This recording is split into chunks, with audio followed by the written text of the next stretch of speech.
shown to you on the age breakdown. So the next slide, please. Not a great deal to say on this slide, other than you can see the increase in testing, probably reflecting the return of school. So as staff were coming in and people were getting ready for the return of students, you can just see that the number of tests are increasing. We do anticipate that obviously there'll be a big jump in the number of tests when we present this slide to you next week, reflecting the first week back at school. And actually, we just want to put the point out there now that may well reflect in a jump back upwards of our case rate, and that it's worth saying that now, because it may well happen, and it doesn't necessarily reflect a changed position with respect to spread of the virus, just simply that there is going to be a lot more testing being done this week. Next slide, please. A stable position within our care homes. I think I've said this before, still higher than we would ideally like, but still, it's obviously a stable position. If we could go to the next slide, please. Now, again, here is a marked change, and we've often presented the case figures and said, well, it hasn't yet fed into the picture in the NHS. And I think in the last couple of weeks, we've begun to say to you that it is now showing in the figures for weekly admissions, weekly inpatient diagnoses. You can see now that there is now a sustained reduction in pressure on the system. Still a reasonably high number of patients in critical care, and of course in general beds. But this is a changed position now, and this does represent a reasonable easing of pressure in the NHS. Not obviously completely, but certainly down considerably from where we were at the height of things in late January, early February. And because of this, we're talking to NHS colleagues now about the resumption of planned elective care coming back in. It's due to start in the next week or so. So the picture that we've got here does allow for the return of elective care, and those arrangements are being made now. If we could go on to the next slide, please. Again, huge progress on vaccination. We're told that we will hit that 1 million mark today or tomorrow, given the current rate of progress. So that's really encouraging picture. And the second doses are due to start over the next week or so. So that also is likely to coincide with a significant increase in vaccine supply. So hopefully we'll be able to keep up this very impressive rate of delivery. Getting up close now to almost half of the adult population of Greater Manchester being vaccinated, which is a tremendous achievement at this point in time. So really, again, to echo thanks to everybody across the Greater Manchester system involved in the delivery of vaccine at the various sites, hospital, primary care sites, also at the mass vaccination centre. So I think that concludes the health slides for now. And I will hand over to Baroness Beverly Hughes, who will give you the update on policing and enforcement matters. So Bev, over to you. Thank you very much, Andy. Well, good afternoon, everybody. Firstly, in terms of the kind of enforcement and policing picture in relation to COVID, it's a very similar picture still as to that which I've been reporting over the last few weeks. That said, that picture is one of still a really relatively high number of incidents, particularly incidents involving large numbers of people that the public are reporting and that GMP and the local authority partners are responding to. So last week, 1,450 reports of COVID-related incidents, about 650 of those over the last weekend. That was very, very slightly down on the previous weekend, which was about 790. Last weekend, 160 fixed penalty notices issued, including a 10,000 penalty notice and 24 for £800. That brings the total of fixed penalty notices from the 7th of August last year to just under 4,500. It was the same, similar mix of incidents that I've been reporting to: house parties, some very large gatherings in premises, including rented Airbnb, drinking in parks, public places, gardens, industrial estates, student accommodation, and so on. It was pleasing that public engagement based on intelligence has averted during this last week some planned very large events, a biker gathering in Salford, and high visibility patrols to areas right across Greater Manchester have helped to deter young people, particularly from gathering in parks and bus stations and other beauty spots around the region. Joint local authority and police teams have continued their visits to licensed premises and businesses, and they have added to their patrols, to their scheduled patrols, including transport hubs at the end of the school day over the last week when schools returned. Police officers that are linked to schools in their patch have been liaising with schools in the run-up to students returning to support schools and help them to prepare for that. The activity at Manchester Airport that I reported on last time I spoke a couple of weeks ago actually is growing. It continues to be an issue with very large groups of people and increasing numbers of people who themselves are without tickets and without plans for travel, but coming to the airport, arriving and congregating to see our friends and family, and that's becoming an increasing problem that the airport staff and the GMP staff at the airport are dealing with.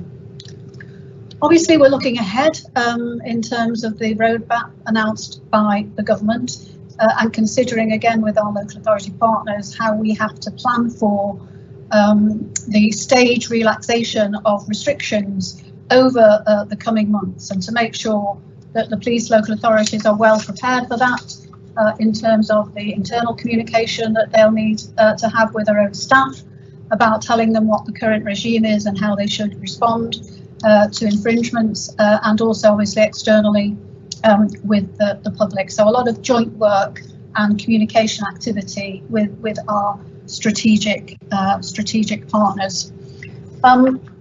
I thought I'd just say a little bit about non-related activity, non-COVID related activity, because I think there's been some very, very high profile incidents and high demand for response to crime of a range of sorts. Significant drug seizure that you may have seen in Rochdale in the last week, 28 kilograms worth of Class A drugs, costed at approximately £800,000. One man's been arrested for that. That obviously is organised gang activity behind the proliferation of drugs that we see in our city region. Series of sexual assaults on Canal and towpaths in Trafford around the Canal area, 7 in very, very quick succession, which was very alarming, obviously, for the victims, but also the wider community there. A man, 28-year-old man, has now been arrested for that. We've had a significant number of firearms discharges again, and a series of arson attacks initially in Cheetham Hill, extending more recently into Salford. This has started with the setting of fire of vehicles, but also included arson on a property. A woman has now been admitted to hospital today with a single gunshot wound. She's stable. These are all related activities and to do with, inter-gang warfare. So they're not a direct threat to the public in that they are very targeted activities, but nonetheless they're very disturbing and very concerning for the communities where they appear. We had a spate of violent disorder in Oldham over the last week, and both GMP and fire service responded to that. Operationally, however, both of those organisations are able to respond to call for service despite pockets of sickness absence and absence through self-isolating.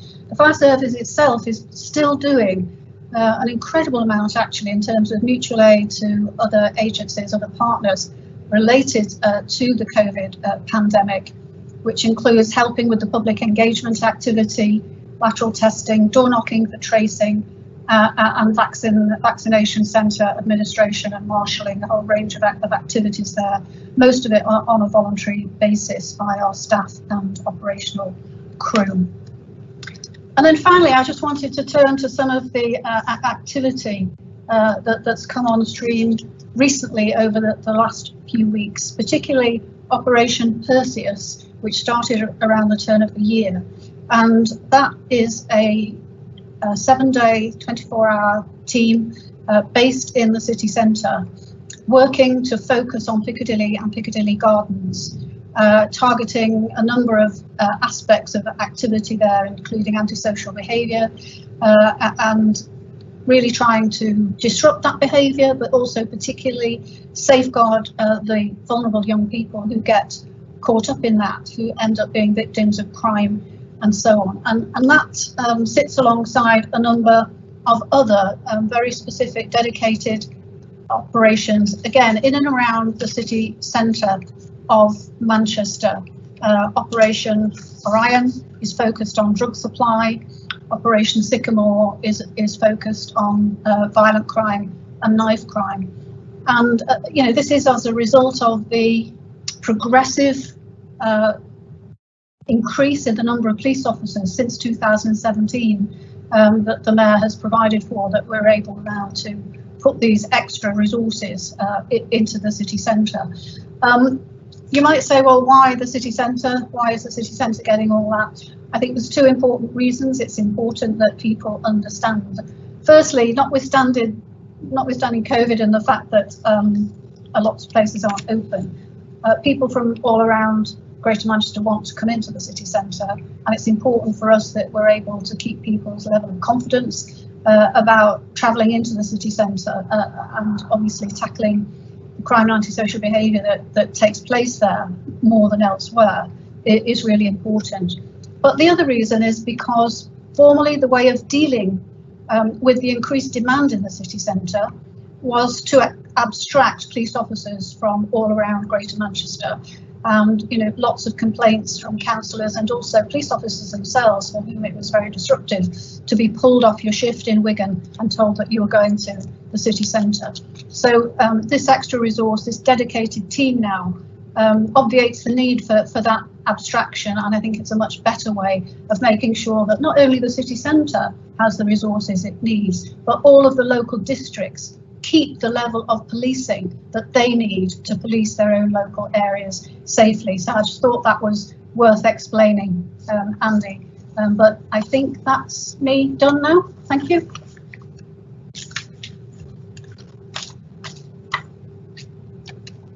Thanks very much indeed, Bev. So colleagues, just to pick up on a couple of extra things before we turn to your questions.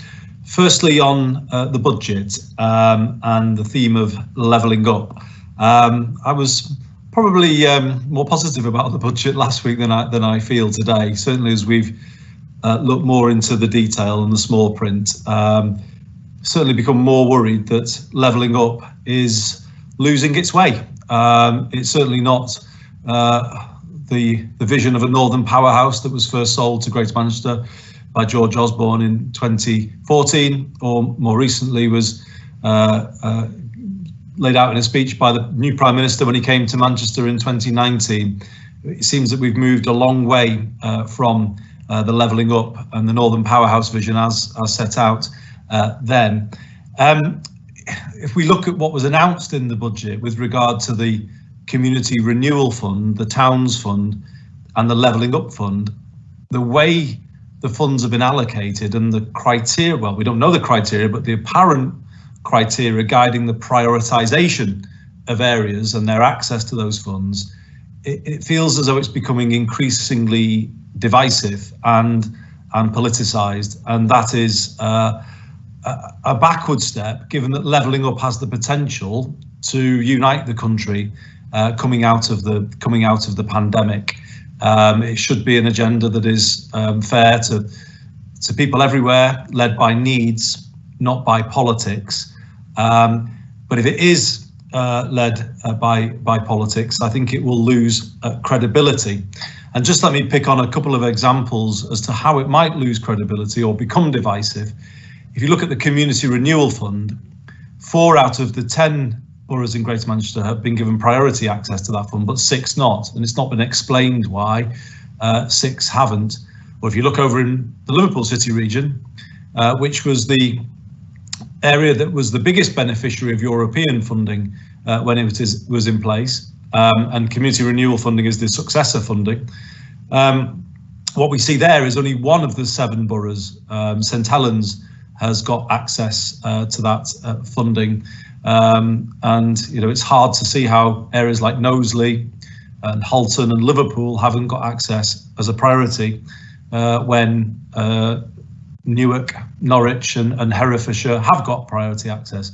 Or take another example, back in Greater Manchester, we see that Salford has not been made a top priority for the Community Renewal Fund, or indeed the Levelling Up Fund. If you look to the other end of the country, we find that Canterbury, yes, Canterbury, is a top level 1 priority for the fund. And you ask yourself what possible criteria could have been used to come to such a conclusion. And of course, that hasn't yet been published. The reason I raise this today is that I'm about to appear before the House of Lords Public Services Committee, who are conducting an inquiry into levelling up. And they have called on the Chancellor to start in the communities that have been hit hardest by COVID, and particularly with building up the foundations of public services, of housing schemes in those areas. And I will certainly be endorsing that call. I've set some of my analysis out more clearly in an article in The Guardian, which will be appearing shortly. So just wanted colleagues to look out for that. And one final point is, obviously, as councils set their council tax and grapple with even further savings that they're having to make, and that's true across Greater Manchester, it is interesting to see some of the allocations in the Levelling Up Fund for things as basic as the renewal of paving, the renovation of a town hall, the building of toilets and a new car park. These are the things that 10 or 15 years ago councils would have been able to do for themselves out of their own budgets. And now those budgets have been so stripped back, it's as if the Treasury are expecting applause from a Levelling Up Fund for things that ordinarily would have been within the ability of councils to do. So the whole question of levelling up, as I say, seems to us to be losing its way. And we believe it needs to be an agenda shaped by need, not by politics. And we want to work with the government on that. But as it stands, it's looking like an agenda that is becoming, as I say, quite divisive, and that will be a real shame, because there is still a lot of appetite in Greater Manchester to buy in to a unified levelling up approach across the country. I should just add as well, again in the budget small print, a decision was taken to sideline the industrial strategy, and with it the local industrial strategies, which we further think is a backward step when it comes to levelling up places like Greater Manchester coming out of the pandemic. And we believe that is something that the government needs to work with us on to get a credible plan for new jobs in place as we come through this. I wanted just to turn to a final issue, if I might, and we think you might find this interesting. These are the latest results of what we call our life readiness survey of teenagers across Greater Manchester, specifically year 10s. So we've run this for a few years now, and a number of colleagues may be familiar with it. a survey that is sent out to year 10s through schools and asks them about their views on the future, their feelings, sense of well-being, education and careers, and also the impact of the pandemic. And this year we had a strong response. About 1 in 5 young people in Greater Manchester responded to the survey. And I'd just like to show you the first slide, which is in some ways difficult, but perhaps just confirming what most people would have expected. And that is, there has been a dip in the number of young people in Greater Manchester reporting a sense of hope and optimism for the future. So overall, 72% of young people said they were hopeful and optimistic. This is down almost 10% since the previous year's result in November, December 2019. The figure to look at, I think particularly, is the figure for girls, and you'll see that on the right-hand side, the 3 bars on the right-hand side, and the figure for 2020 of 67% of girls reporting a sense of hope and optimism. So clearly this reflects a difficult 12 months for young people in Greater Manchester. 44% saying that the pandemic had not adversely affected their lives, but 20% saying it had made their lives better. But obviously the overall figures reflect a loss of hope and optimism amongst a group of young people in the city region. And I think it's important that we focus on that. And I think there's a similar finding amongst older women or adult women in a national survey being released today. Women reporting a greater loss of sense of well-being over the last year. So important, we think, to keep a focus on young people as we come through the pandemic. If I could just take you through the other findings, again, hope you might find them interesting. We certainly think they're very important. So second slide, please, Ellen. Obviously, in the context of what has happened this week, I think important to understand how difficult it has been for young people in Greater Manchester when we've had a situation of school being open, then closed, people being sent home to isolate. The reduced face-to-face learning has had an impact on young people. 3/4 saying they're finding being at school stressful. 2/3, 70%, being worried about catch-up. Again, high figures, and so important that we know about that so that we can work with schools on it. 1 in 4 saying they don't have everything they need to learn effectively at home, and you'll remember that we have launched our campaigns around digital support for our young people, and grateful to everybody who contributed because some real support was provided through that. But as we were pointing out to the government, a high level of unmet need when it comes to our young people's education during this lockdown period. However, more positively, young people also told us about the many ways that they've been contributing positively to their communities throughout 2020. 56% looking forward to getting involved in positive social action over the next 12 months, which is a really fantastic thing to build on coming out of all of this. Just to give you a couple of final slides. One which we think endorses the need for some of what we've been doing in Greater Manchester in recent times to support young people and to help them navigate a complex world. So on the eve of the pandemic, we launched what I used to call our UCAS style system for apprenticeships, but now goes under the name of GMAX, the Greater Manchester Apprenticeships and Careers Service, a single portal for a wealth of work-related opportunity in Greater Manchester, including apprenticeships and training opportunities. I just think it's striking that of those 7,000 year 10s that we surveyed late last year across Greater Manchester, 4 in 10 reported being familiar with GMAX, which was a figure I was, to be honest, delighted with because it was much higher than I was expecting. So for a new service that has only kind of sprung up in the last year and was in some ways interrupted by the pandemic, the level of awareness is already very high amongst young people. And that tells me that the work that Diane Medall and others have done to refresh GMAX and improve the quality of the content on GMAX, it's so important now as young people come through this that we are able to signpost them to a place where they can find real opportunity. So we're really glad to have got GMAX up and running before the pandemic, because it's really going to come into its own now, and we want to continue to promote it so more young people are aware of it. A second finding also, I think, revealing of the kind of support young people are crying out for. You'll recall that we launched easy to use informal online mental health support for young people during all of this, and in particular a service called Cooth. This was available in 4 of our boroughs pre-pandemic, but we made it an all GM service when we went into the lockdown period last year. 6 in 10 pupils, students across Greater Manchester, telling us that they know about Cooth. Again, I think it says that the demand, the need for that kind of support is growing all of the time.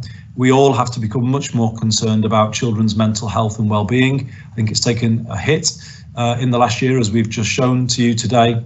What we can say is that the Health and Care Partnership in Greater Manchester will continue to fund and promote this service as a valuable emotional well-being platform for the many young people in Greater Manchester who are clearly saying that they need it.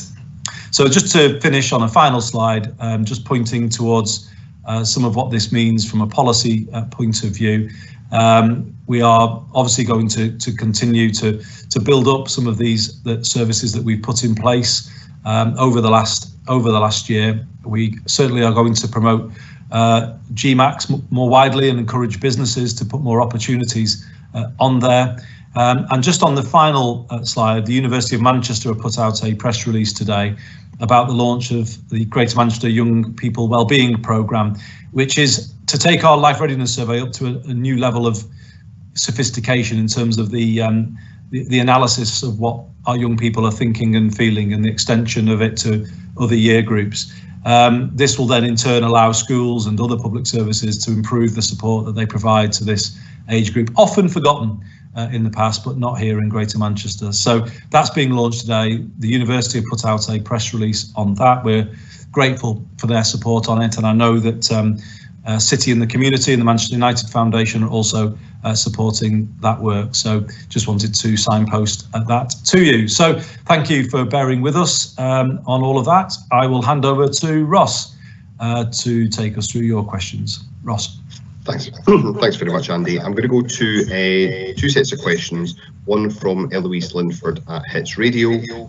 It's addressed to you, Andy. GMP federations say that they're in contact with you over officers not being on the priority list for the vaccine, despite what they call wastage of vaccine at the Etihad. What are your thoughts on that matter? And then similarly, at 2:15 PM, Abby Jones from BBC North West Tonight asks, do you support the call from the GM Police Federation for police officers to be given priority as soon as possible for vaccine, and the federal alleging that vaccines may be going to waste in Greater Manchester because the regional vaccine centre at the Etihad has only 50% capacity, asking if this is true? So 2 sets of connected questions. Bev may want to go first on those ones, Andy, or would you like to take that one first? I'll take it on the vaccine side of things, Ross, and then hand over to Bev on the prioritisation question. So just to pick up the point about unused capacity, it certainly was the case going back a couple of weeks ago, because I reported it to you that there was a lot of unused appointments at the mass vaccination centre. It's important for me to clarify, and I think I did make it clear on the day, that that isn't the same as unused vaccine. The appointment slots and the staff availability wasn't being used, but the vaccine was not being wasted, and it's really important to just to confirm that. There has been an increase in utilisation at the mass vaccination centre. I think it's up to capacity this week, and that reflects the opening of the national booking system to the over 55s. And we were saying for quite a while that the quicker we opened up the system to the younger cohorts, with perhaps greater ability to travel, then we thought that would lead to a better use of capacity. So vaccine hasn't been wasted. Sadly, there were appointment slots that could have been used, and that was the point that we were pointing towards. On the prioritisation, I'll hand this one over to Bev, but I think, you know, we would say with all of the workforce issues, you know, that while there is a case for it, JCVI have looked at it and they've made their ruling, and it's obviously difficult for us to go outside of that. But I'll hand over to Bev, who might want to say more about that. Thank you, Andy. Well, I'll just make 2 points really. Firstly, myself and other police and crime commissioners and our regular meetings with the policing minister have made this case. So far, obviously, it's fallen on deaf ears. I don't necessarily think that could be a case for every police officer, but certainly when you think about the police officers who are responding to calls from the public, either to a COVID-related incident or to a crime situation, a volatile incident, where clearly people aren't going to be maintaining social distance and wearing masks, then there is a case that in those particular situations, those officers are more at risk. The same could be said, I think, too, of teachers, of some transport workers, and it's important, I think, to acknowledge that. The government have set all that aside and said, basically, everybody who's more vulnerable in whatever job they're in will be vaccinated sooner rather than later with the age-related programme that we have instituted, and we're sticking to that because we think that's the best way. As I say, we've made the case. I think there is a case for doing this differently, not just for the police, but for other professions. But the government have decided, and the vaccination committee have decided otherwise. So that's where we are.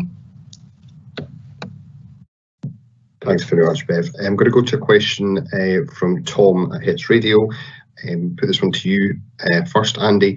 They've seen figures that a third of parents are refusing to give permission for their kids to get tested in school for coronavirus. Have you seen or heard of any evidence of this in Greater Manchester, and how do we get parents on board with this scheme? Well, I haven't, if I'm honest, Tom, seen evidence of a refusal at that level. I know that schools were, anticipating a week of explaining to parents the importance of it and getting the message over, and I think that's been happening as students have returned this week. Obviously, if it is that high, we would be concerned about it and would want to support schools in getting the message over. Of course, after this week, it will move towards a home testing situation, and we would want again to ensure that parents were supported in overseeing testing at home. I think one issue that has been reported to us is that if a lateral flow test shows a positive case, whether it's right that young people should be asked to isolate at home on the back of that and not go for a PCR test to confirm that it's not a false positive. And I think if that is something that might build more confidence in the system for everybody concerned, then I think it's certainly something that the government should consider as it's moving along. So we will be talking to all of our districts. We will be gathering in information that we haven't had a COVID emergency committee this week. We'll have one next week. We will make sure this issue is on the agenda and should be able to report back more next week. But I don't know where your figure comes from, Tom. I'm sure it's a figure that you've been given. We certainly couldn't recognise that figure at this point. We think schools are doing a lot of work this week to try and introduce parents to what is a new regime, and obviously that might take a little time just to bed in. Thanks, Andy. I'm going to go to a question from Michael Gaffney. There's two parts to the question. The first one's for you, but Bev might want to come in as well, and there's also a part for Bev. So Michael asks, Andy, do you think the £10,000 fine given to Karen Reisman for protesting at St Peter's Square on Sunday was necessary and proportionate? Thanks, Michael. Well, it's obviously very difficult for me to say because I wasn't there. I didn't see the context in which Greater Manchester Police judged it was right to issue it, and it is the case that the law has changed since last year on protests, and so Greater Manchester Police obviously have to enforce the law. There is no choice about that. They've got to do that, but to do so proportionately. And I just want to be sure that that is what they've done. So I have asked them to review it, and they tell me they will, and they do review fines of this size, just to check it was done correctly, fairly, proportionately. So that's where we are, Michael, with that today. It's a challenging situation for GMP with regard to kind of handling protests at this time, whatever the cause, and there is no in some ways excuse for people not following obviously what is the clear advice and guidance that GMP are asked to work towards, and that they did inform people on the protest at the weekend. Thanks, Andy. Bev, there's a separate question for you. So as well as coming in on that one, yesterday academics raised concerns about the figures on GMP's use of taser, with the use of force figures put out by GMP themselves significantly differing to those of, figures put out by GMP themselves significantly different to those for GM held by the Home Office. Have you an explanation for the difference? And do we have a target date for the publication of the race and policing audit, which deals with these issues? Okay, thank you, Ross, and thank you, Michael. Just picking up where Andy left off on the £10,000 fine issued to Karen Reisman.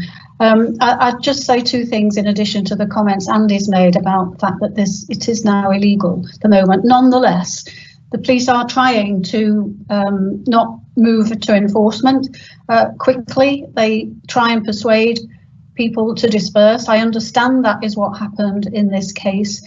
It started off with 8 to 10 people in St Peter's Square and then swelled to around or just over 40. And it was when the organiser, Karen, and I think another person refused to disperse and refused to give details, that those fines were issued. Similarly, at Piccadilly Gardens, there was also another spontaneous protest of different reason. That swelled to about 40. Again, the organiser refused to give any details and similarly was issued with a fixed penalty notice. So I think you've got to say, whatever sympathy we would have, and I think there'd be great sympathy across Greater Manchester for that NHS protest. The police not only have to uphold the law, they've got to apply it even-handedly. They tried in both those situations to de-escalate the situation and get people to disperse, and for those people that refuse to do that, I don't think they have much alternative. But as Andy said, we've asked for a review, and that's what the police are doing. Michael's question on the taser and the use of force figures. I don't have any detail on why, as you say, Michael, GMP's figures differ from those of the Home Office, but that will be examined. I'm just about to get a further draft of this report on Friday, which will then go again to the race panel next week, and we hope in a couple of weeks after that we'll be able to publish it. I think, as we've explained before, we wanted the race panel to be very much part of the process and take their advice on how best to do this, and that's the reason why it's behind the schedule that we originally announced, but it is forthcoming in the next 3 or 4 weeks. Thanks, Bev. A question from Nigel Barlow on a similar topic to the protest. Bev, do you think it was right to fine the organiser of the NHS protest on Sunday with a 10k fine? And why is it okay to protest in support of Black Lives Matter in last summer, but not to protect the pay of nurses? Thanks, Nigel. Well, I hope it's obvious now, because of the answers that Andy and I gave to Michael's question on this, that firstly, the rules at those different times are very different. the government made protesting currently, because of the pandemic situation, illegal. Last year, in the summer, during the Black Lives Matter protest, it was not illegal to protest. And the second point is that, though, even though it wasn't illegal, GMP always have a very clear process with protest organisers, in which they engage with them fully. They agree with them in advance all of the safety issues, and as far as that was possible last summer, that was what was done. But primarily, the fact is that the two situations were very different in terms of the legality of protesting. Thanks, Bev. Another question for you from Katie at That's Manchester. How concerned are you about people's attitudes relaxing towards the restrictions in the coming week as the country takes the next steps out of on the roadmap?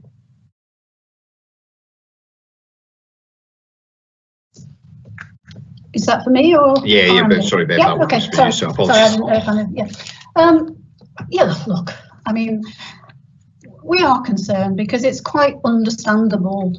People feel they can see the light at the end of the tunnel now, don't they? We are already seeing, as I report here, every week or so, that there are still a significant number of minority of people who aren't obeying the rules as they exist at the moment.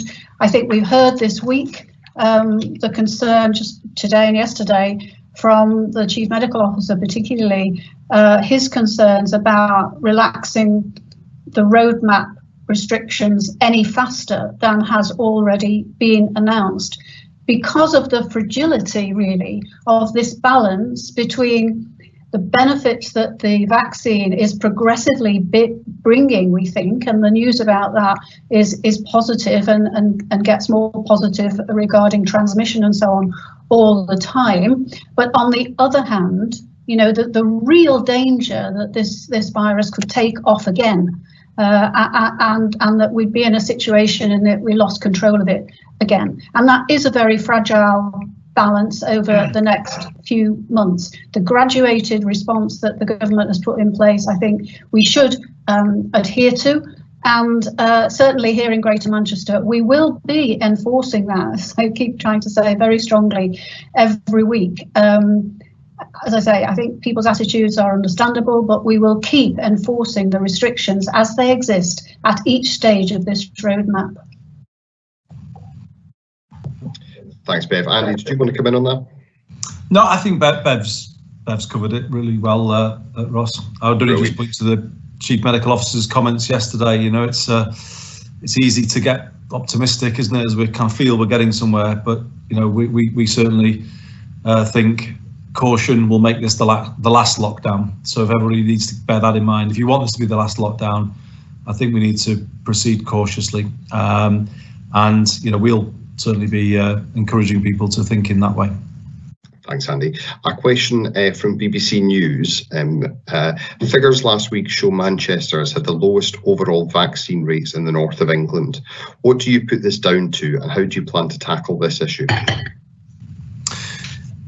I mean, overall, the figures that we presented earlier show that we are making good progress across the city region. Some of our areas are going faster than the national picture.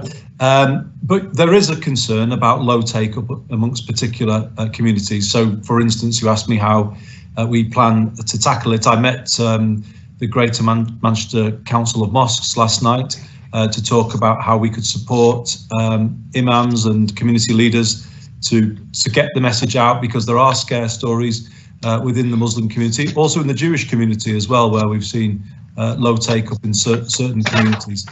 I think one of the answers is to get trusted local leaders giving messages out, and that's certainly something that we discussed last night.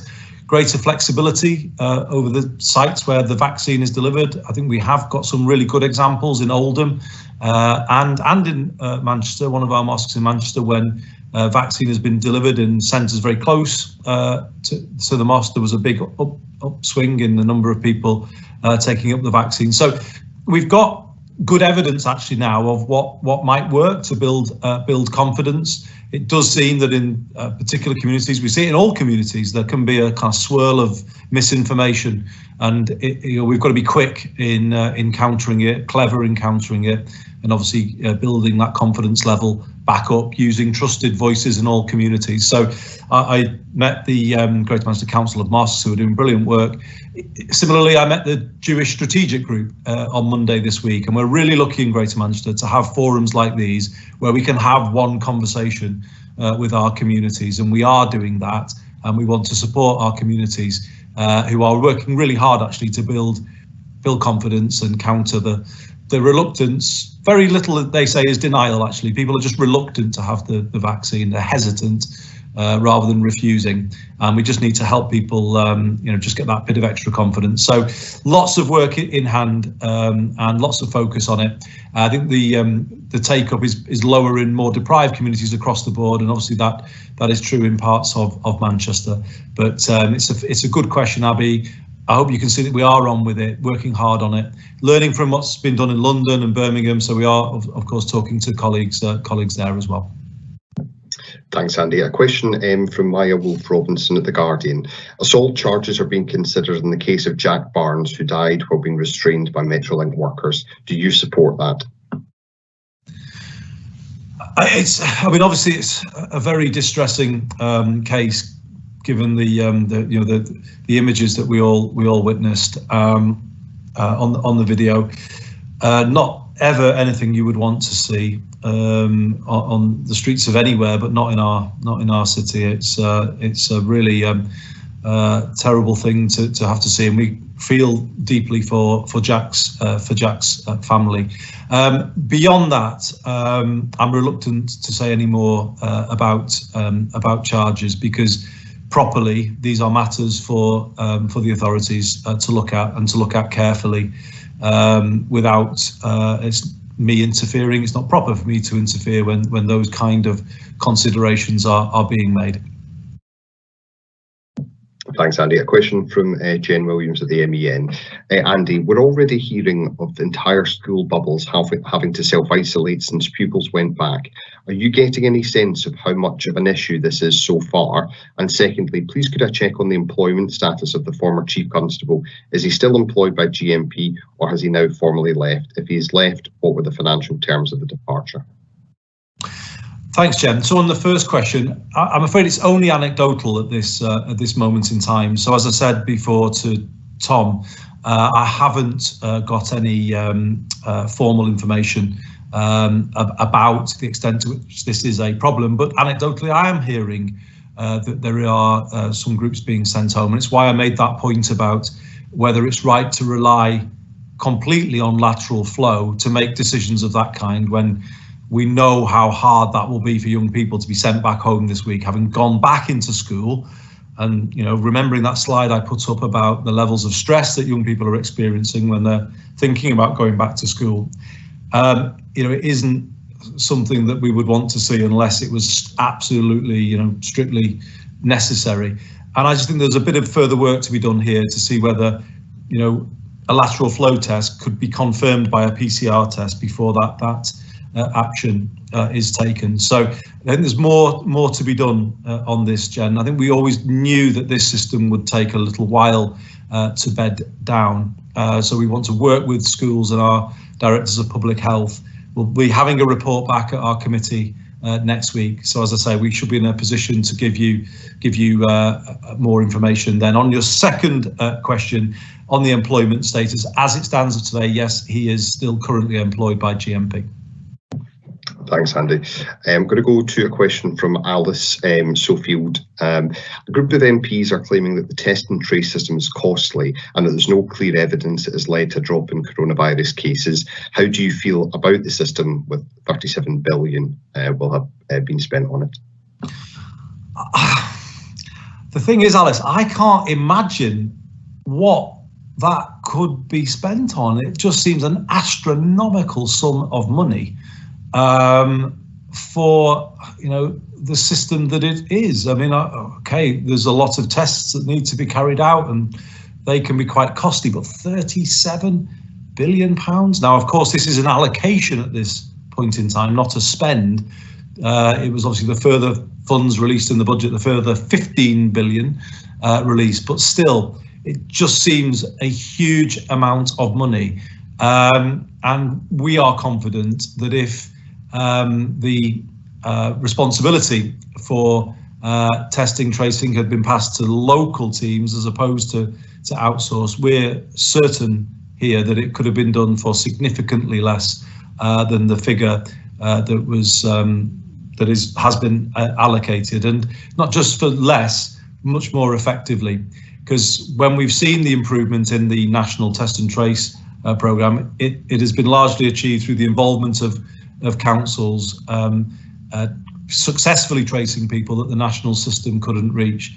So it is a troubling report from the committee today.